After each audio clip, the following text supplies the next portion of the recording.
Dans sa première lettre aux Corinthiens, Paul fait allusion à l'esprit de l'homme. Qu'est-ce qui connaît ce qui est dans l'homme, si ce n'est l'esprit de l'homme qui est en lui? 1 Corinthiens 2, 11.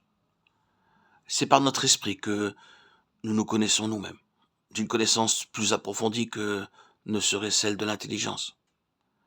Cet esprit régénéré est uni au Seigneur, dans une union intime, car celui qui est uni au Seigneur est un même esprit avec lui. 1 Corinthiens 6, 17.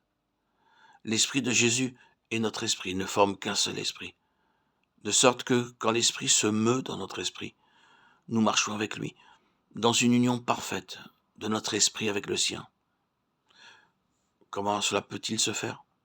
Regardons au calvaire. C'est au calvaire que Dieu fait son œuvre en nous. Il est écrit que le Seigneur, étant mort selon la chair, fut vivifié par l'esprit. 1 Pierre 3, 18. C'est lorsque nous nous identifions avec Christ dans sa mort que notre esprit est vivifié et ressuscité en nouveauté de vie avec lui. C'est pourquoi il faut reconnaître la croix comme seule base de cette vie selon l'esprit. De même que le Seigneur fut mis à mort au calvaire et ressuscita par l'esprit, de même, il nous faut aller au calvaire pour être spirituellement mis à mort selon la chair.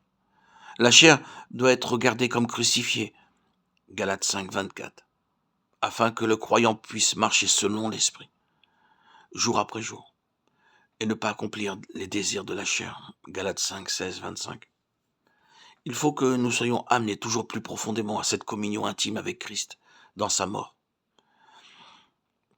Le couteau de la circoncision, Colossiens 2, 11, doit trancher de plus en plus profond dans notre vie terrestre, jusqu'à ce que nous soyons séparés de toutes les choses qui nous attachent à la terre.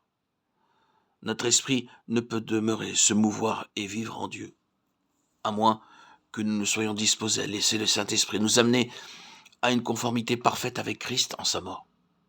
Il faut le laisser opérer, couper jusqu'à ce que, comme le dit Pierre, nous soyons jugés selon les hommes dans la chair, de façon à pouvoir vivre selon Dieu dans l'esprit. 1 Pierre 4, 6. Il en coûte de laisser le couteau opérer dans notre vie terrestre.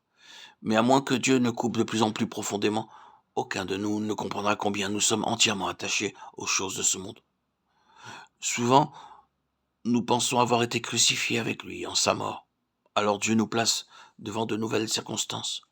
Et nous découvrons que nous n'étions pas aussi profondément séparés du monde que nous ne le pensions.